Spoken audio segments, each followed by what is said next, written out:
Hmm, Jolin, kamu lagi ngoding apaan? Kok kayak banyak banget sih angka-angka? Hai Hong, iya nih lagi coba sorting pakai algoritma Quickshot buat ngebandingin performa penempatan pivot berdasarkan ukuran pemusatan data. Quickshot? Oh, itu ya yang buat ngurutin data. Emang penting ya pemilihan pivot?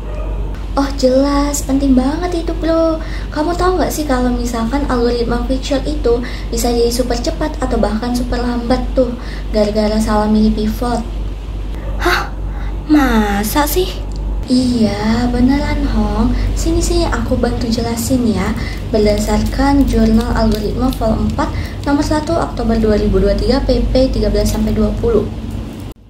Halo semuanya, selamat pagi, selamat siang, selamat sore, dan selamat malam Bapak Diki Pratama dan teman-teman semua. Perkenalkan, nama saya Jolin Nukretia dengan NPM 22262500055 dari IF 61. Di sini saya akan menjelaskan terkait jurnal yang berjudul Perbandingan Penempatan Pivot pada Quickshot berdasarkan ukuran pemusatan data. Selamat menyaksikan. Sebelum masuk ke hasil dan pembahasan, tentunya nih peneliti memiliki latar belakang sebelum melakukan penelitian. Seperti yang kita ketahui, sorting merupakan salah satu proses penting dalam pengolahan data karena dapat mempermudah pencarian dan analisis. Quickshot dikenal sebagai algoritma yang sangat cepat dalam berbagai situasi, namun performanya sangat dipengaruhi oleh pemilihan pivot.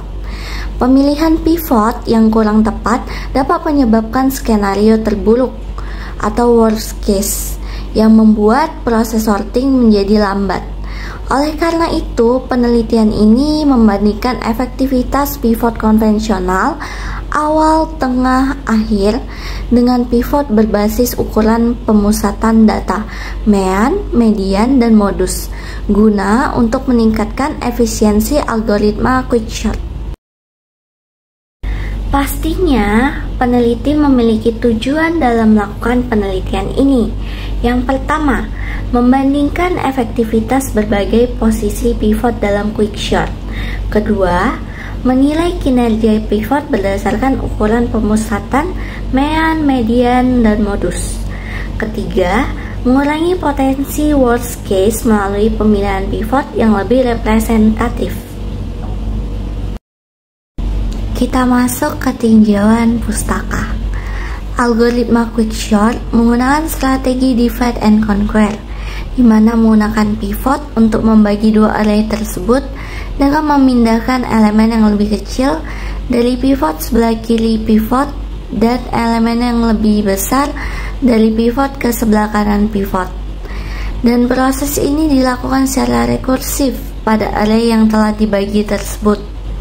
Algoritma ini memiliki kompleksitas worst case O n kuadrat dan kompleksitas average case O n log n. Nah, buat kalian yang masih bingung apa sih itu mean, apa sih itu median, apa sih itu modus, dan apa sih itu notasi big O. Nah, jadi mean itu adalah jumlah semua nilai dibagi jumlah elemen. Median merupakan nilai tengah data terurut. Modus, nilai yang paling sering muncul. Notasi big O digunakan untuk mengukur kompleksitas algoritma. Sudah cukup jelas bukan? Kita masuk ke metodologi penelitian. Pada penelitian ini, bahasa pemrograman yang digunakan ialah Java dengan versi JDK 19. Dataset yang ada ialah acak berulang, acak permutasi, terurut, terbalik, hampir terurut dengan ukuran data 1000, 10.000, 100.000, 1 juta. Nah, data-data ini dibuat dengan menggunakan program dengan bahasa pemrograman Python dan disimpan menggunakan JSON array.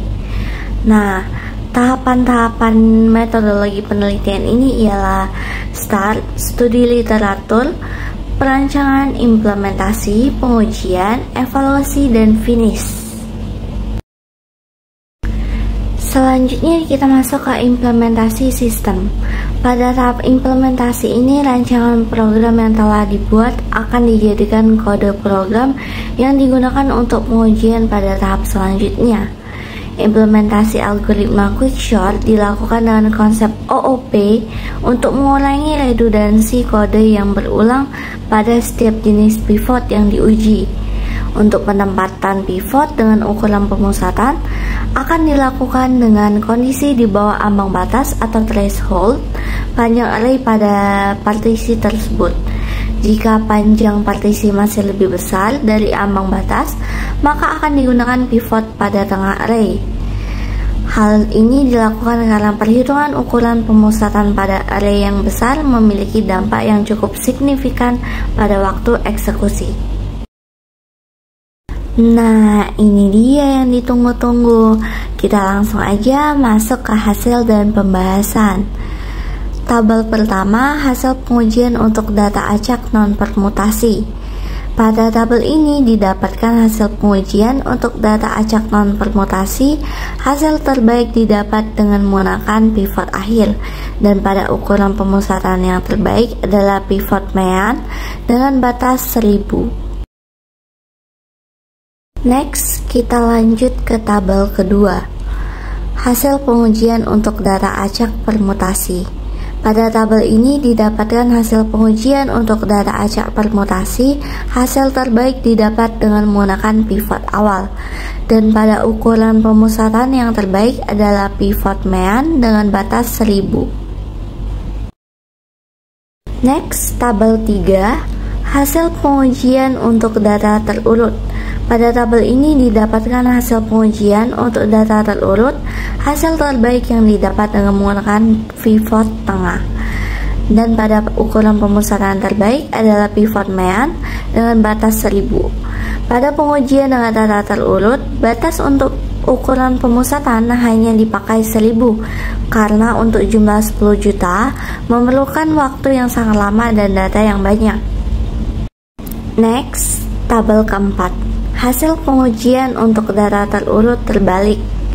Pada tabel ini didapatkan hasil pengujian untuk data terurut terbalik. Hasil terbaik didapat dengan menggunakan pivot tengah, dan pada ukuran pemusatan yang terbaik adalah pivot mean dengan batas 1000.